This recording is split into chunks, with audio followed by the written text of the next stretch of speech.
Hello, isang mapagpalang umaga po mga kapatid. Kumusta po kayo? Ako po, ito, sinisipon. Pero tuloy pa rin po tayo sa pag-aaral ng salita ng Diyos. At ang ating devotion po for this morning ay pinamagatan pong Good Works Prepared. At ang verse po natin ay mula sa Ephesians 2:10. Ang sabi po, "We are His workmanship, created in Christ Jesus for good works, which God prepared beforehand, that we should walk in them." Amen. So, sabi po dito sa ating Our Daily Bread, "When a burly stranger approached my wife and me on a street abroad, we shrunk back in fear. Our holiday had been going badly. We had been yelled at, cheated, and exhorted from several times. Were we going to be shaken down again? To our surprise, the man just wanted to show us where to get the best view of his city. Then he gave us a chocolate bar, smiled, and left. That little gesture made our day and saved the whole trip. It made us grateful both to the man and to God for cheering us up. What had made the man reach out to two strangers? Had he gone around with a chocolate bar the entire day, looking to bless someone with it? It's amazing how the smallest action can bring the biggest smile and possibly direct someone to God. The Bible stresses the importance of doing good works in James chapter 2, verses 17 and 24. So sabi po dito, James chapter 2, verse 17, "So also by faith, if it does not have works, is dead." At sa 24, "You see that a person is justified by works and not by faith alone." If that sounds challenging, we have the assurance that God not only enables us to do these works, but has even prepared them in advance for us to do. Yun nga po nabasa po natin sa Ephesians chapter 2 verse 10. Perhaps God has arranged for us to bump into someone who need a word of encouragement today, or has given us an opportunity to offer someone a helping hand. All we have to do is respond in obedience. So, in our prayers po, lagi nating hingin sa Panginoon na, "Lord, may I respond in obedience and share your love with others as you have loved me." Amen. So, dito po sa ating Our Daily Bread, itong couple ay nagbakasyon sila abroad, ano po. And, kumbaga, parang disaster yung naranasan nila sa kanilang vacation. Nasigaw-sigawan na sila, naloko, nakotongan, extorted. So, ng ilang beses, ano po. So, one time naglalakad sila, biglang merong, malaking lalaki na lumapit sa kanila. Parang, natakot tuloy sila na, ano ba to, ano na naman ba tayo, parang sasaktan na naman ba tayo, tatakutin na naman ba tayo, lulukohin na naman tayo. Ganon yung kanilang naisip kaagad, ano po. Pero, opposite, ano po, gusto lang pala nung lalaki na ipakita sa kanila kung saan nila matatanaw yung pinaka-best na view nung city. Ano po. And then binigyan sila ng chocolate bar tsaka umalis. So, yung gesture na yun ng lalaki, parang na-make up dun sa mga panduloko sa kanila, paninigaw sa kanila dun sa country na yun. Ano po. So, it made their day and saved the whole trip. So, parang sa tingin nila, disaster na yung trip nila until that point, ano po. Nung naranasan nila yon na sila, nagpasalamat sila, hindi lang doon sa tao, kundi maging sa Panginoon for cheering them up. So, ano kaya yung nagtulak doon sa lalaki na, natulungan sila or i-assist sila ng ganun? And yung question niya is, nag-iikot lang ba siya the whole day? Sa city, dala yung chocolate bar na yun at naghahanap ng pagbibigyan. Or parang baka nakita lang din sila na parang takot na takot or stress na stress. Kaya na-prompt siya na, na-i-assist sila at kumbaga, i-cheer sila ng konti, ano po. So, Sabi po, it's amazing how the smallest action can bring the biggest smile and possibly direct someone to God. Totoo po ito, ano po.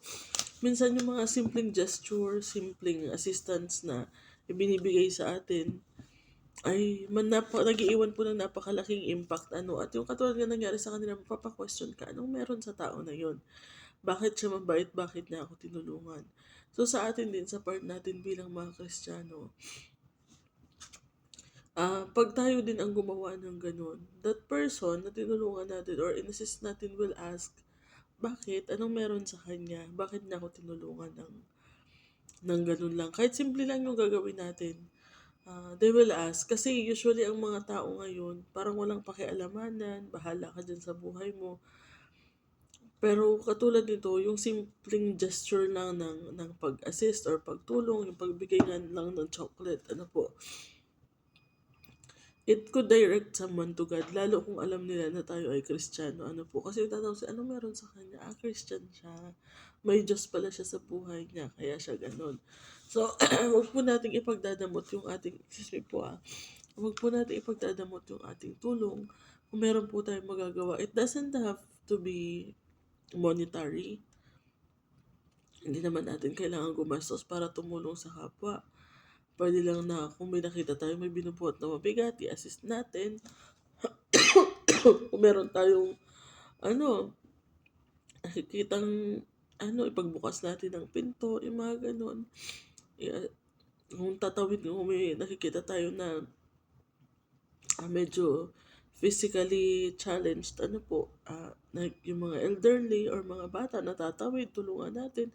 Yung mga ganong simpleng gesture na hindi naman kailangan na gagastos tayo or whatever, may nagtatanong sa atin ng direction, i-direct natin ng maayos, yung mga simpleng ganun po. And of course, lagi pong smile, universal language niya ang smile. Kahit hindi kayo nagkakaintindihan, pag nag-i-smile tayo, andun yung parang nakakaramdam ng yung isang tao ng ang tawag dyan, nakukomfort yung isang tao. Na minsan, di ba, pagka parang natatakot tayong lumapit sa isang tao, tatanungin ko ba to? Hindi. Hingi ba ako ng tulong dito? Hindi. Pag ngumiti sa atin, nagkakaroon tayo ng lakas ng loob, di ba? So, the same way, ganun din ang gawin natin sa iba. When, smile and assist them or help them as much as we can. Kahit yung mga sa simpleng bagay lang. Doon nga po sa nabasa natin sa James 2:17 and 24, the Bible stresses the importance of doing good works. And sa Ephesians 2:10, pinrepare na po ng Panginoon sa atin yun,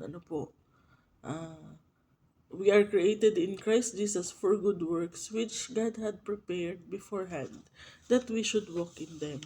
So lalo pa tayo na alam na natin ang katotohanan, nakakilala na tayo sa Panginoon, lakaran po natin, marami pong opportunity na binibigay sa atin ng Diyos na pwede tayong makatulong. So ang gagawin lang po natin is mag-obey sa kanyang utos.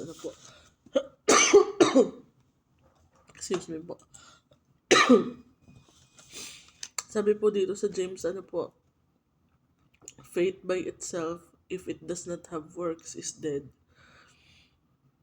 So, kailangan po yung ating pananampalataya ay pinatutunayan ng ating mga gawa. Hindi po pwedeng sabihin natin na, nananampalataya ako pero hindi naman nakikita sa ating gawa.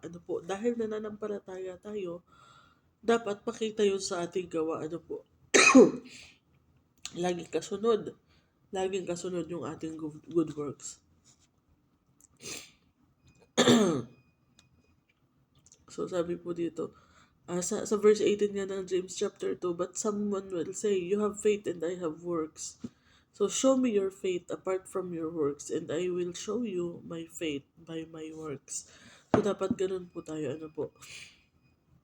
yung ating pananampalataya nakikita po sa ating pagkilos, sa ating mga ginagawa. So, today po, if we have the opportunity to help someone, kahit sa mga simpleng bagay, ay gawin po natin, wag po nating ipagdadamot. And,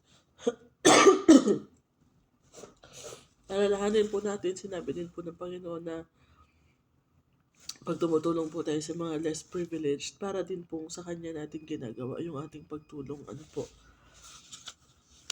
So let's help as much as we can, and let's show the world our faith by our works. Ano po? And God willing, hindi natin alam, maybe yung gagawin natin na yun, it could direct someone to God, ano po, or to our Lord Jesus Christ.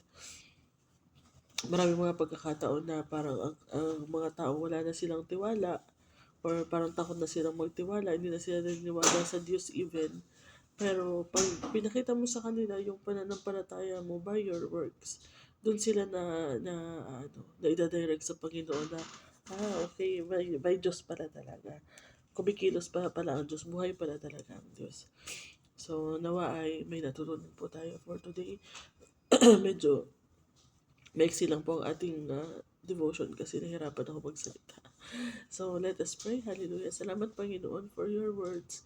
Thank you for encouragement, Panginoon, na patuloy nga po kaming gumawa ng mabuti, Panginoon, and to show our faith by our works, Panginoon.